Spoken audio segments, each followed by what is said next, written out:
este equipo nació hace 5 años como parte del famoso reporte de innovación del New York Times que se filtró, el reporte interno aquel que se filtrou e todo el mundo começou a comentar. A gente tem que ter olhar mais amplo e mais generoso, né?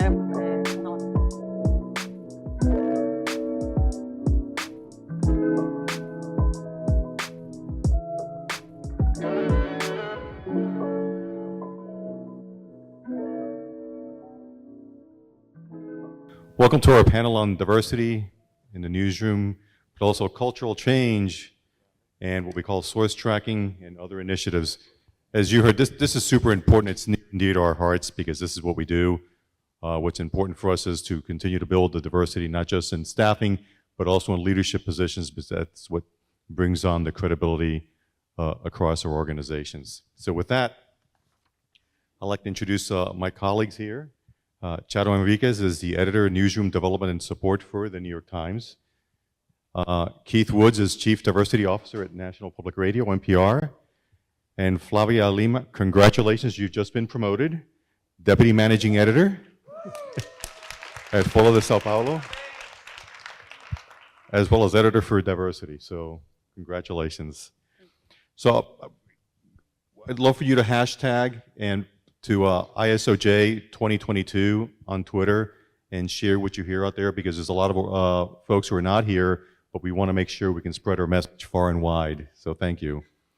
Our first question is going to be about, I really want to address the issue of culture, because it's something that I work in the newsroom that I oversee it in Austin here. It's important. So my first question is going to be really for Charo, but I want the group to talk about. So it's going to be, talk about successes, best practices that you've seen in leading culture change at the New York Times and over your career, sponsoring colleagues and helping develop leaders, the leadership ladder, if you will. Well, hi.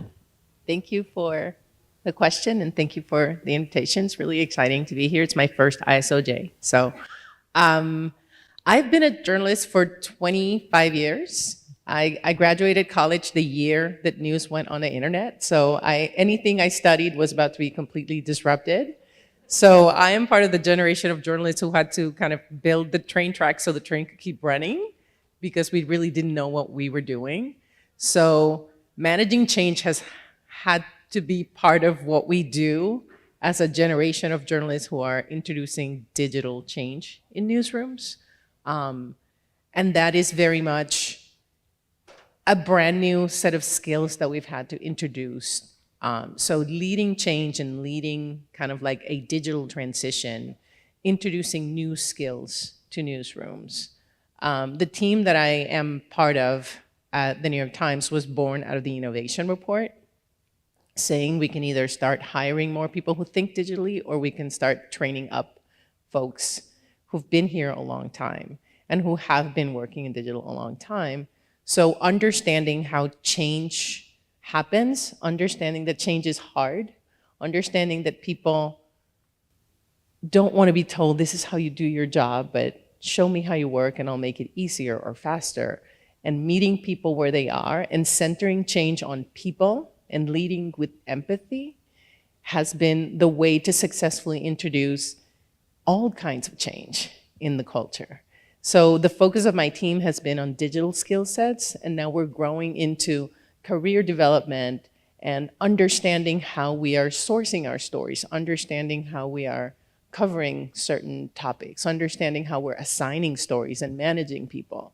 So it's a more holistic view on change, but we have been approaching change from first the digital transition team and then the newsroom development and support team at the Times in many aspects to make sure that we have the right skill sets in place so that it's not constantly rewarding the same things and kind of elevating the same things and offering development and moving people up the chain or up the ladder who have the same skills and the same backgrounds and the same understanding of journalism, but actually building out new kind of pipelines of talent who approach the work differently because the industry is changing, and who we bring in, and not only who we bring in, but how we lead change from within also has to change.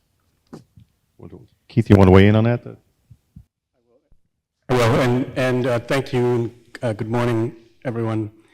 You know, we have a fabulous change management team at NPR that has been helping us in a way that Charo has at the Times to kind of see the big picture of this. And I think that's one of the most important parts of talking about this, is to understand how comprehensive it has to be in the organization. From where I'm sitting at NPR specifically as the Chief Diversity Officer, and also as the person who leads our editorial training team, so I'm going to see how many different ways I can say the word training today.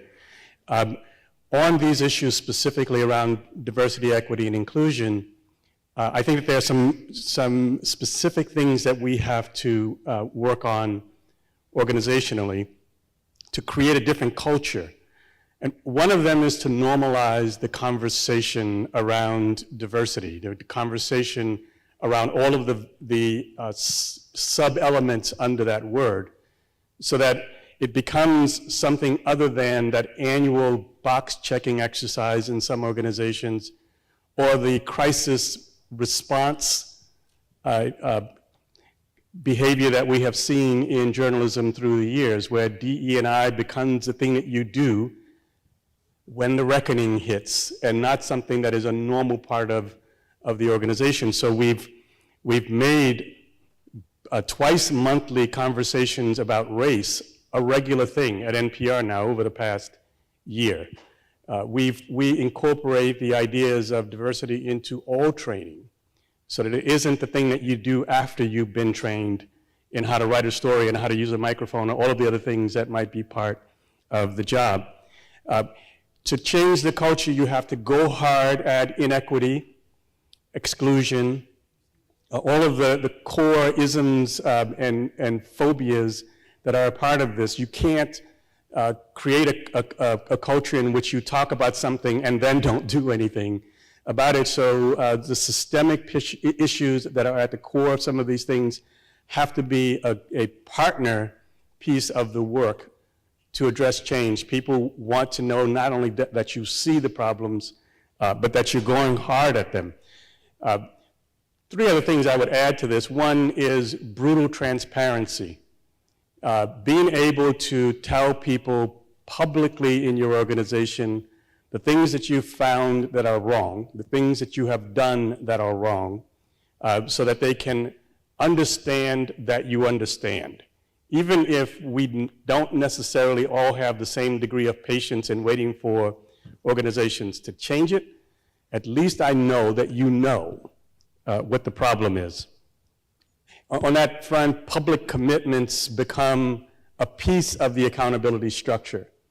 So that when I tell you that I know, I'm doing it publicly. When I tell you that I'm committed to changing it, I'm saying it publicly, and the accountability is built into that. I could spend the next hour just talking about accountability and both the challenges and the value of that. And then accountability itself is the last piece of it for me. I think that you have to have a system, have a structure, have a habit, a culture of standing in front of the organization and answering. One of the things that happened after the pandemic locked us all down is that NPR went to a weekly all-staff meeting. And I have to say that under our previous administration, we had not had even monthly all-staff meetings for months.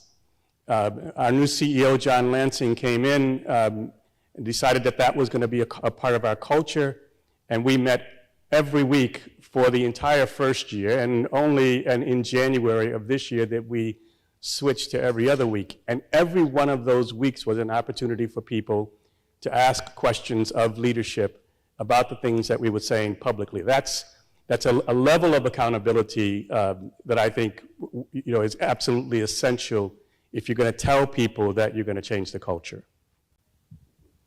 Flavia, I'd like you to weigh in too also on culture and what you've done through your diversity initiatives in your newsroom. Okay, good morning, everyone. It's a pleasure to be here for the first time. I'd like to thank, especially thank Professor Rosenthal for the invitation. I'm Flavia Lima. I work for Folha de S.Paulo, which is the most influential newspaper in Brazil. And before talking about cultural change, I'd like to give you some context. It's pretty common to hear that diversity goes a lot deeper than diversity numbers, which is true. But in Brazil, numbers still matter. In the country, 56% of the population declares itself to be black or brown, according to official statistics. Even in São Paulo, the place where I live, which has a smaller black population than other areas in Brazil. Blacks and browns, proportionately speaking, make up almost 40% of the population, which is a lot. But Brazilian newsrooms don't reflect this scenario. Recent research conducted by the State University in Rio de Janeiro points out that 85% of columnists and reporters of the 3 largest Brazilian newspapers are white, and 60% are men. The data also show that black and women are younger than white and male, which may indicate that they are in lower positions. Different from the US, for example, hiring, looking at the diversity in Brazil is new. This discussion has gained strength recently, especially after George Floyd's murder, believe you or not. But there is a reaction. And among the mainstream media, I believe that Folha has stood out. We are the first ones to have the position, the diversity editor, with the goal of bringing more diversity to staffing, sources, content, and audience. And in order to speed up this cultural change processes, the diversity editor participated in all hiring processes, suggests columnists that meet the diversity criteria. I also coordinate a demographic census, an internal survey that help us to assess where we are and where we want to be, and measure the discontent among the newsroom. I also coordinate a committee of 16 journalists whose role is to present inclusion demands to the management and amplify the communication channels between the newsroom and the leadership. We also promote well-being initiatives, such as having a psychologist available for journalists from Monday to Friday, especially during the pandemic time, and a gender-neutral bathroom as well. We know that there are no short-term solutions for systemic problems, but I think that we've started working in progress, promising era. That's it. Thank you for that. So I picked out some words just from the discussion here that stood out to me that I think really matter as leaders. It's empathy, being holistic in our approach to colleagues, use brutal transparency, but it is transparency, and accountability. I use the term iron sharpens iron, and inclusion. And I love what you were talking about, having a psychologist available for a journalist. It took me a long time to realize that I actually had PTSD from years of covering so many stories that, and it really came to the forefront for me during the pandemic that I needed help. So I started seeing a therapist. And so now I want to, Keith, I'm really interested in hearing, and I want to just also talk to the group about this, what you're doing at NPR with source tracking, which is a way of building, because we've all struggled with that, making sure we have a diverse group of views in our newsroom. Can you talk about that? And I want to open up to see what you're all doing in your own newsrooms too.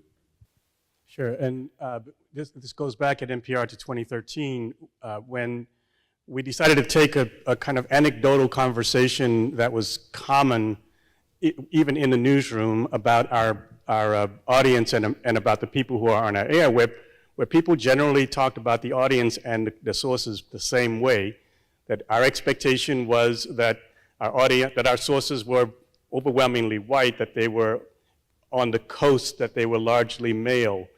But nobody had done any real work to figure that out, and we began in 2013 first with a retroactive tracking of our sources by going back every year, doing a sampling of the content and producing some numbers to help the newsroom figure out who they were actually talking to. That first year, 28% of all of our sources were female, 80% of our sources were white, 84% if you're just talking about experts, and NPR loves our experts, and 52% of all of our sources came from 5 states and the District of Columbia. So one of the things that we started then was to put the entire sourcing project against a goal, which was to look and sound like America. And all you had to do then was take those numbers I just cited to you and say, is this America? 28% female, is America 28% female? Is it 52%, 5 states and the district?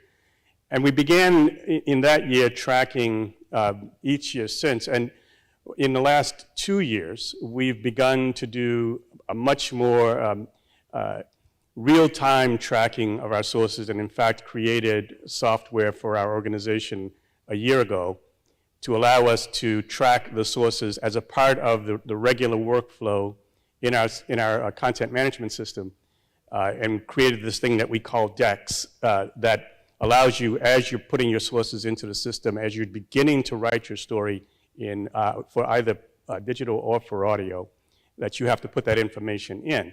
And I'll just fast forward to the data from 2021, which is my most recent full year report. 28% female in 2013, 41% in 2021, 80% white in 2013, 69% white in 2021. We've seen this serious increase in our diversity across the country, where today 20 of the states in the country register at 2% or higher on our sourcing, where it would have been 8 in 2013.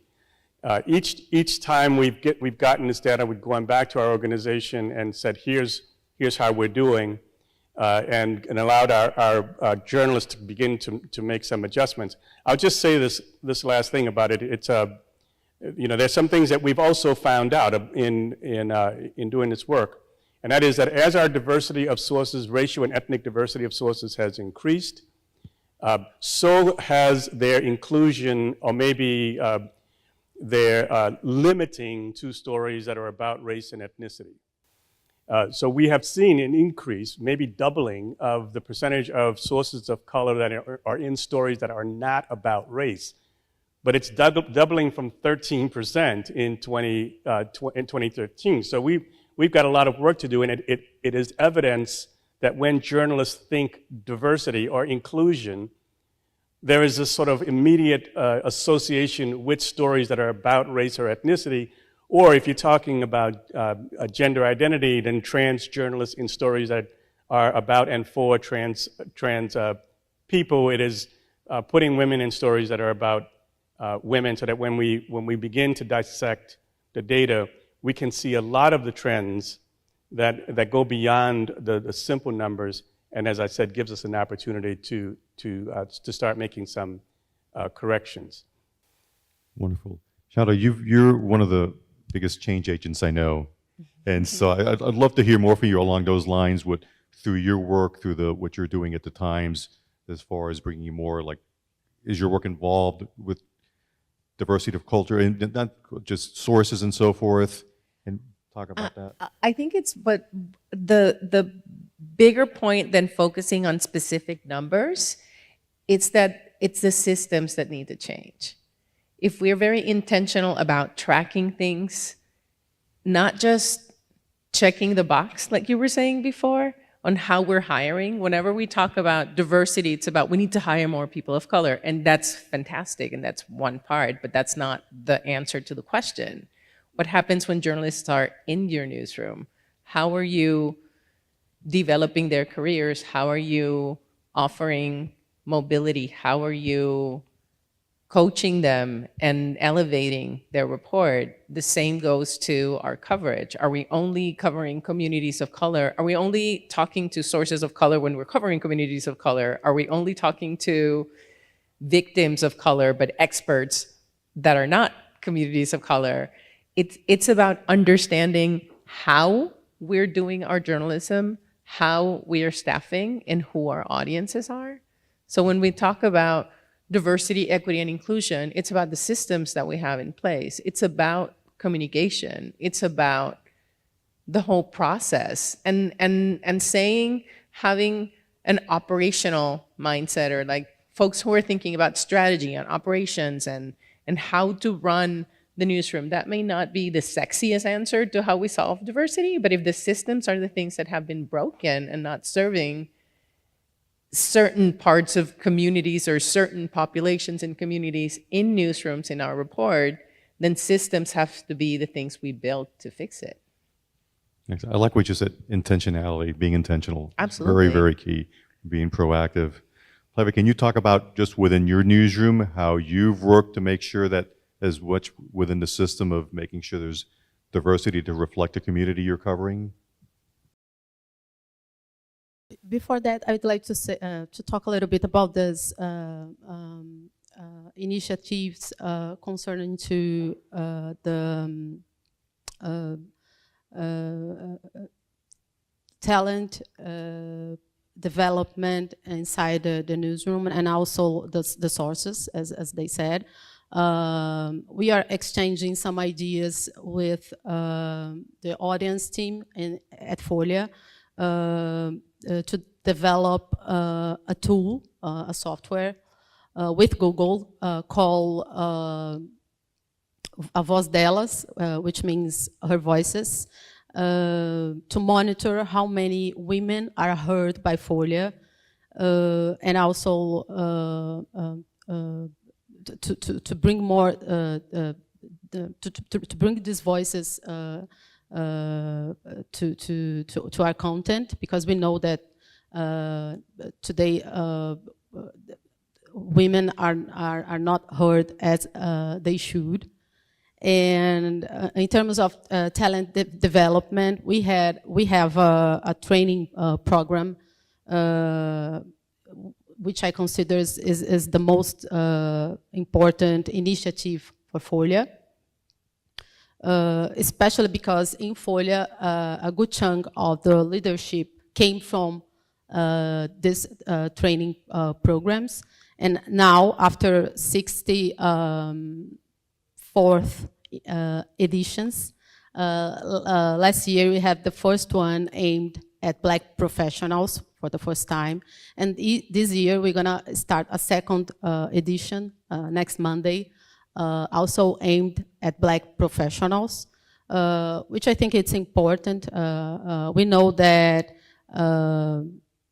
to have these voices all over the newsroom is important, also in the leadership.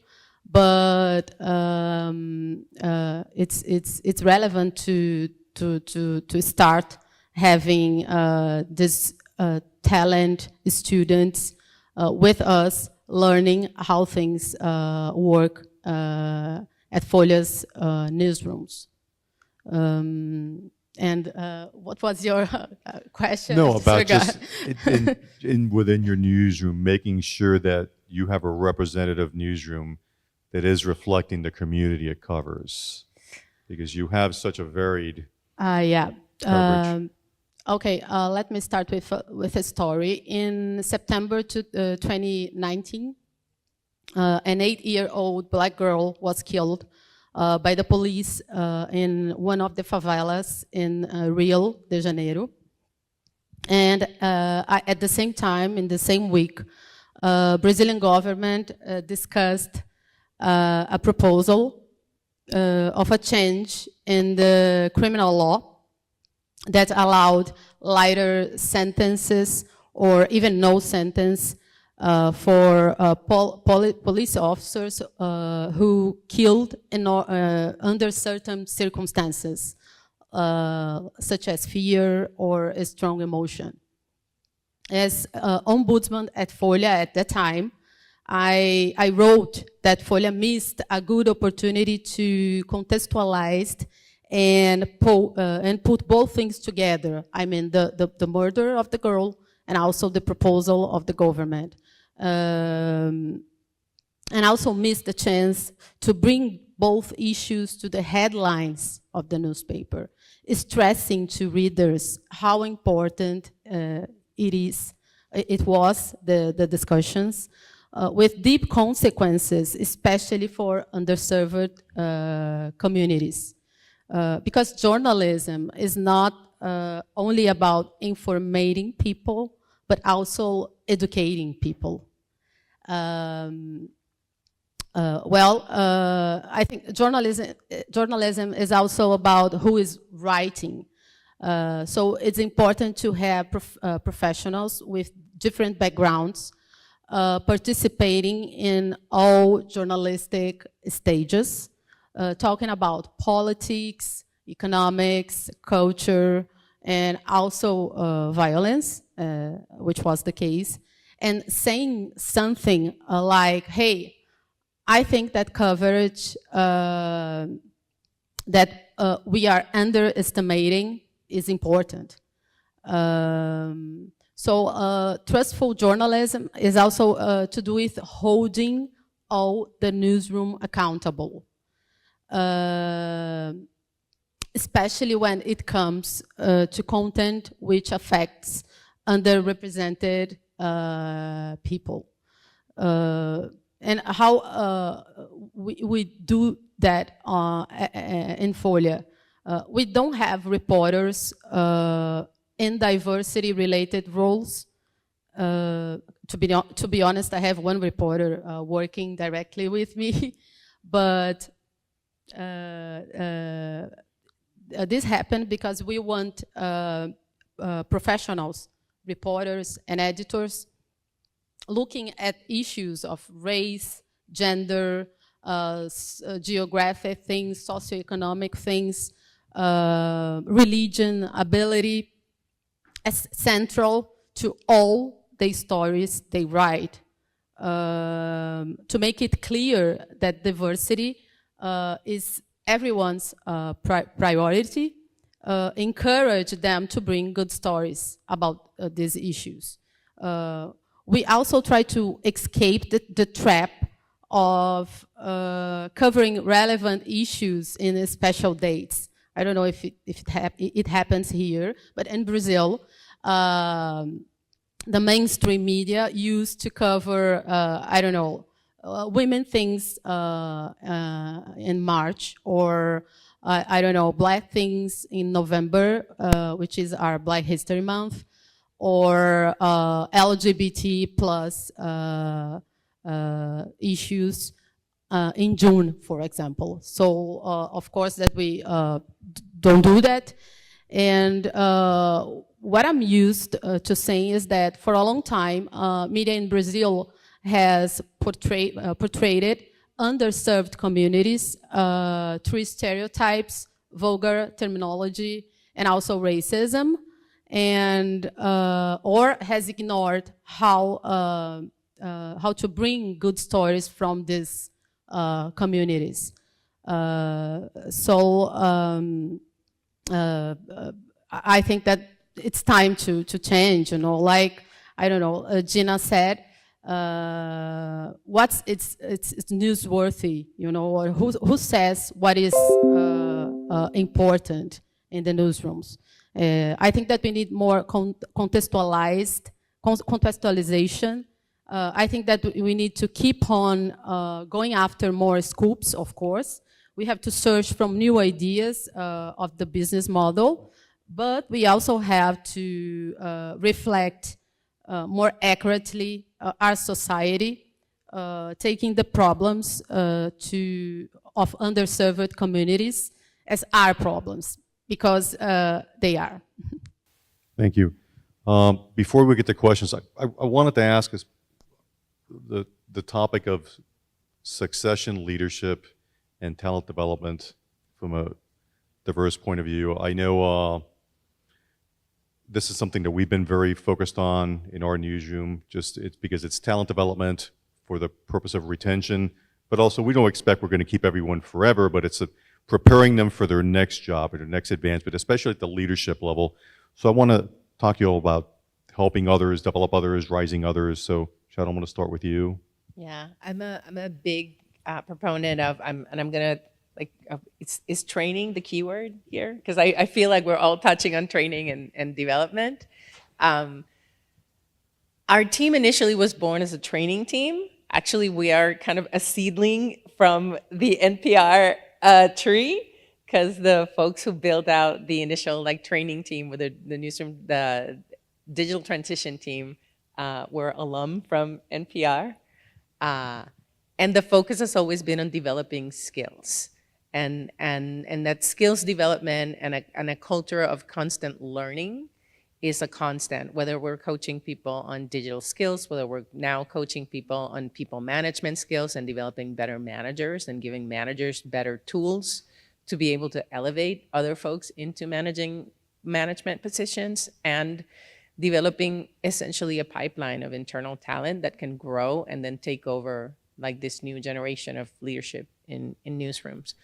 Something that has been kind of the side job for a lot of us have been like all these like operations and support and like the running of the desk takes a backseat to the coverage, the running the reporters, the editing the stories, and we sometimes forget about managing the people because we're managing the report.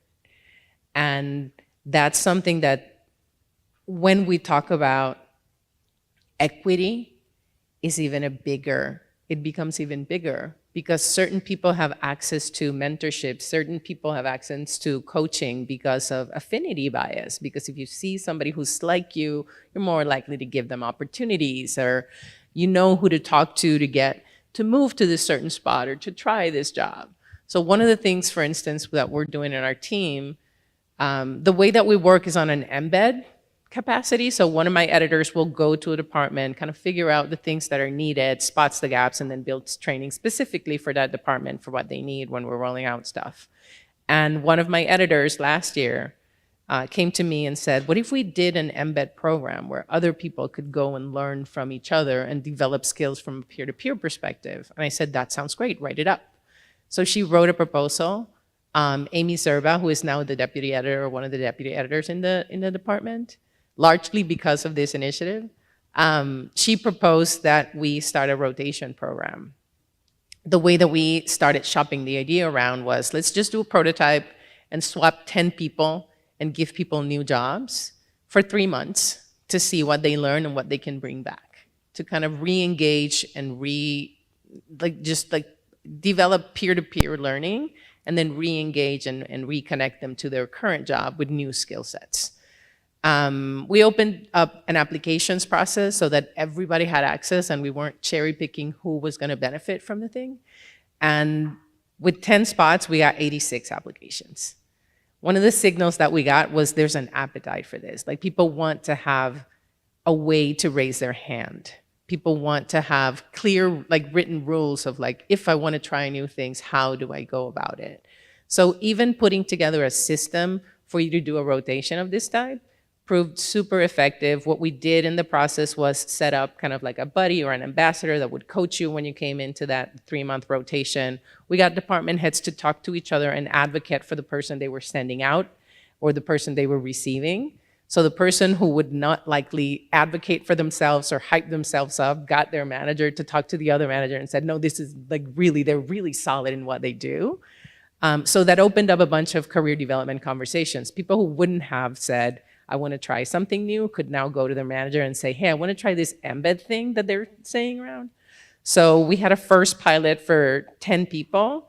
It was so successful, we're now running a second pilot with 25 reporters and editors across the newsroom, and we're setting it up as a recurring program that is going to be a full-fledged program twice a year that's going to impact 50 journalists in our newsroom every year. We're going to have like a steady rotation. We have a blind application process. We have a blind matching process.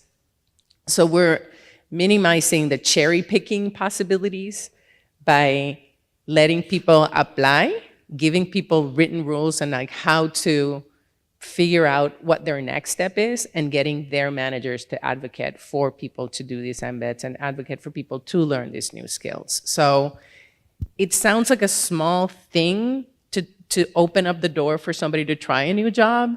It is a larger system in place where managers are now having conversations about next steps, where they are spotting opportunities for people who want to become people managers to be these coaches for these embeds.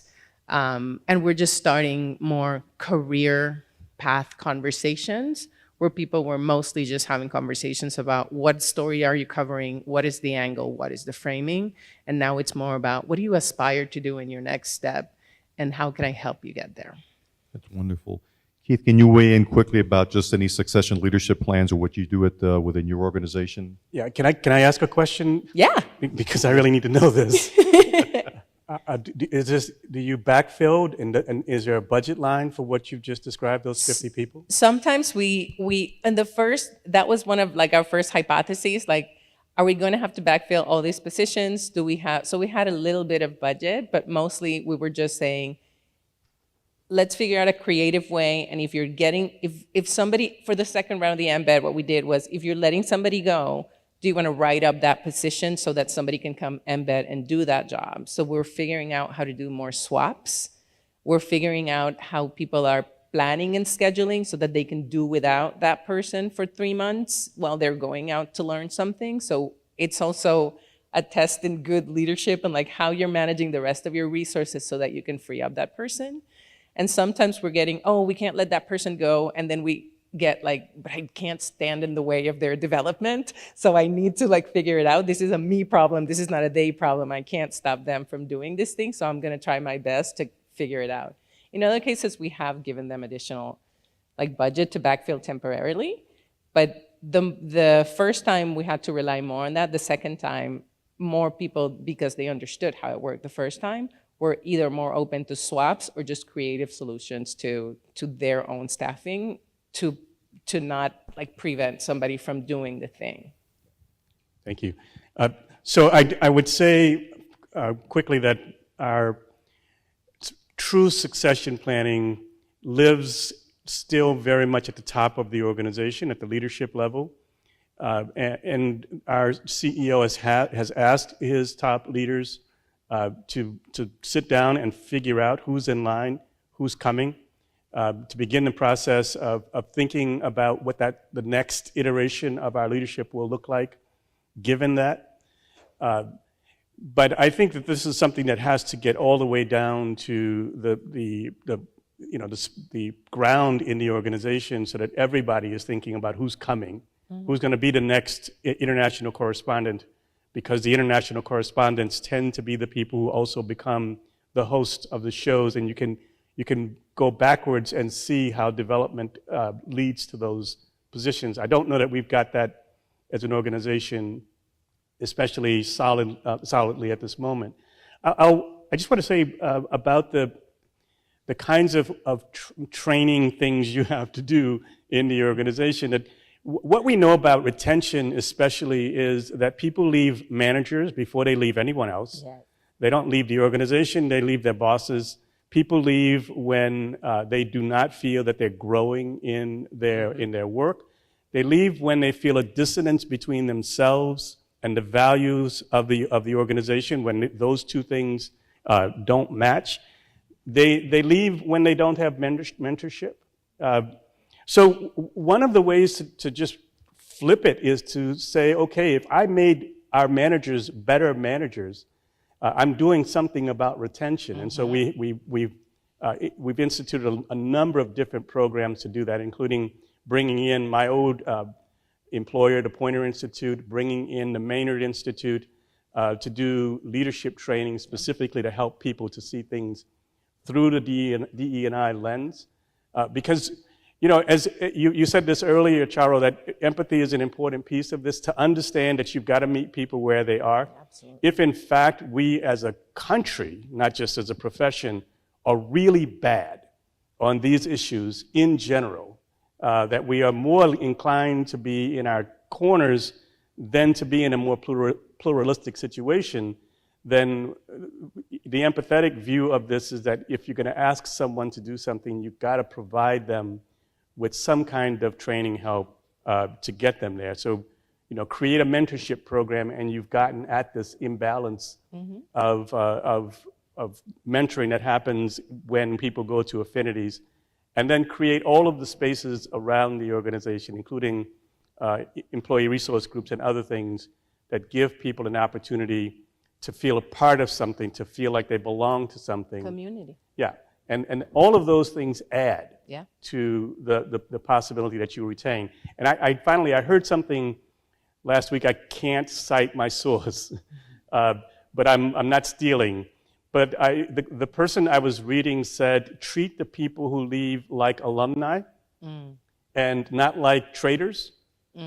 And as a matter of retention, because you can't keep everybody, you open up the opportunity perhaps that they'll come back, like some of the folks the New York Times took from NPR.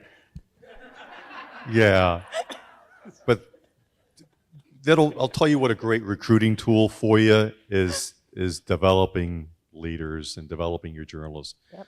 I know within our organization, within not just at the Austin American-Statesman, but within Gannett, we have a very deliberate plan for succession leadership, developing the next generation. But it also starts with our reporters or editors. Spend time with them. What do you want to do? What do you see as a future beat? We spend a lot of money on training, sending reporters to IRE. Now we're investing in the news leaders. We want you to just go and be part of the Emerging Leaders Institute. And so it's all that. I heard years ago, I was talking to a pastor, and I was talking about my role and just what editors do. And he says, your job is very simple. Your job is to wash feet. That's what you do, wash feet. That's how you're developing others. That's modeling the way. So with that, I wanted to just open it up to questions here. Keith, a couple of them have come up for you. One of them is your source tracking. So are those reports available for readers, for folks out there, A? And then B, did you get a lot of pushback on that very point about creating that tracking? And well, yes. First, short answer to that question, and I would say a little bit about it. But on the first question, we're a public organization, so making things public is a big piece of the work. What we've done is on our website, a lot of the data around our general organizational DEI work is there. The source tracking, not because we haven't made it public, but because we've had a kind of a gap in what our public editor has written about over time. But every year for years, the public editor would publish the source tracking data that we had, and we're getting ready to release the set that I just cited a little while ago from our 2021 full fiscal year data.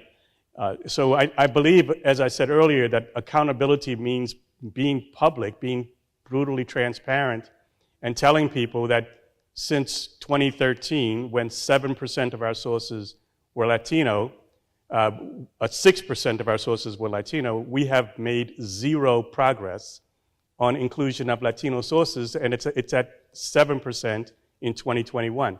The only way for us to help ourselves is to create the pressure situation that comes with accountability. Yes, we've had pushback, and it's taken several forms.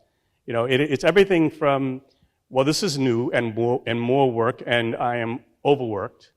And I believe, frankly, that it is new if we haven't been doing it before, if we haven't been paying attention to it. Everything is new. Another is, I'm just not really fond of asking people things like, what is your race, and how do you identify by your gender, and these kinds of questions, which oddly for journalists is a hard question to ask. Journalists who are asking people things like, did you kill your mother, are having a difficult time with some of these questions. And I think some of it is cultural. Our culture is that we don't talk about these things. And some of it might just be philosophical. I think that I'm using the best sources available. Why should I have to be asking these kinds of questions? Isn't that kind of artificial journalism? And I think, of course, if we believe that what we're doing already is objective, then we're already in trouble when we're talking about something like this. I also want to call out that NPR has a really great training site that's publicly available with a bunch of training resources that's really, really good. So shout out to that. So this is an important question. It comes from Marisol Murillo, who asked, I'll translate it, says, how do you promote diversity and inclusion when you work in a very small news outlet or you got a small newsroom?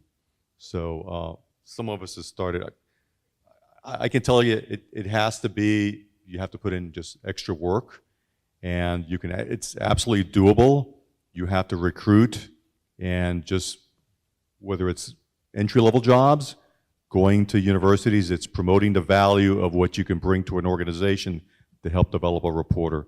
But it's always going to be a challenge in a sense, but it's solvable because you're always seeing, I want to get to the larger newsrooms, but frankly, some of the best and most important work gets done at smaller newsrooms. But I wanted to open it up to you all about just your thoughts, because we've all started in smaller newsrooms or have had our hands in smaller newsrooms.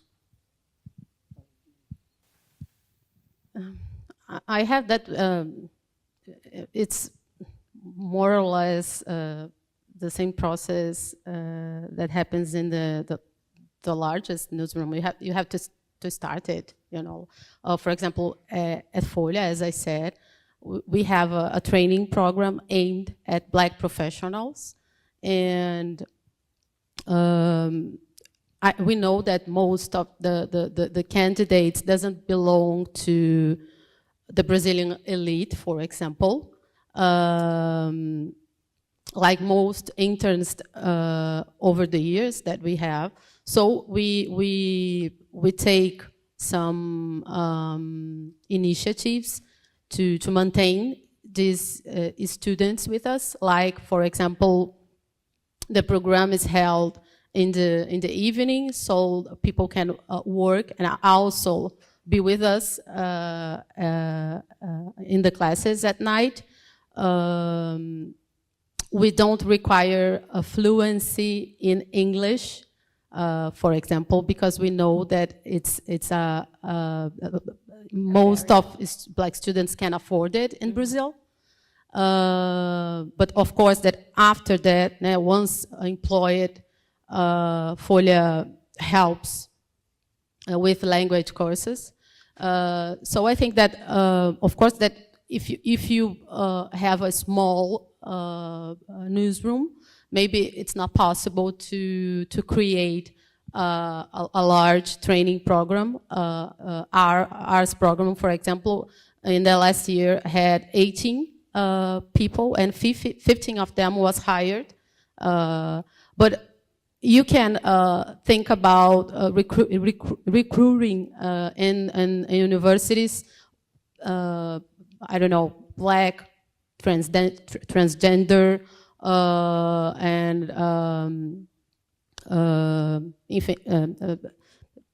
diversity people.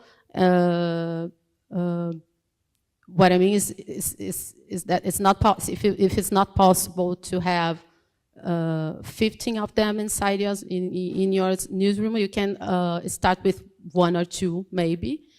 Yeah, but you have to start. Yeah. That's it. I totally agree. Regardless of the size of the newsroom, of the thing that you're trying to change is going to be hard regardless. don't try to change all the things at once at scale. Just start small.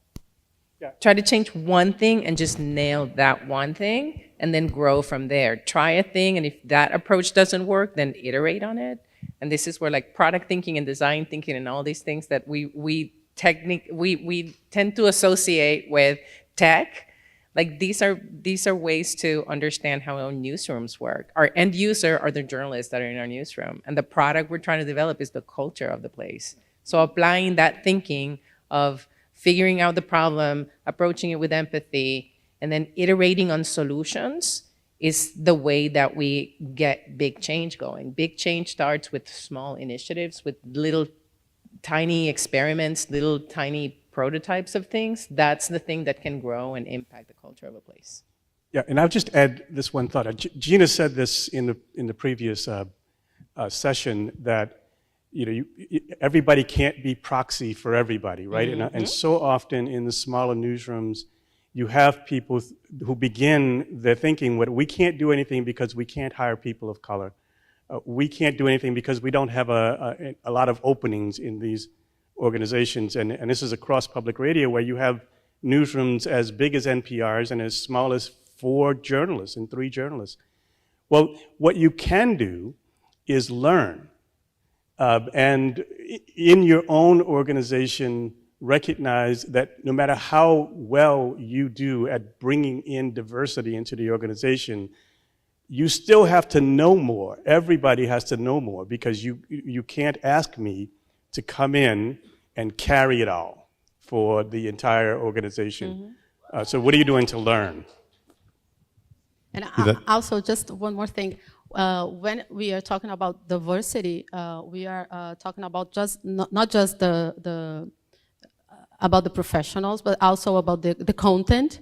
So even if you're small, you can do a good coverage, thinking about diversity, and so it's not just one path, it's not just one way, but you have to start doing that. Yeah. So we're down to 3 minutes here. So I'm going to ask a question, Flavia. This is for you. We've got a question here. Said, what did you have to do to introduce a psychologist to the newsroom? Reader wants to ask, or somebody on Twitter just. How? Yeah, how did you go about it?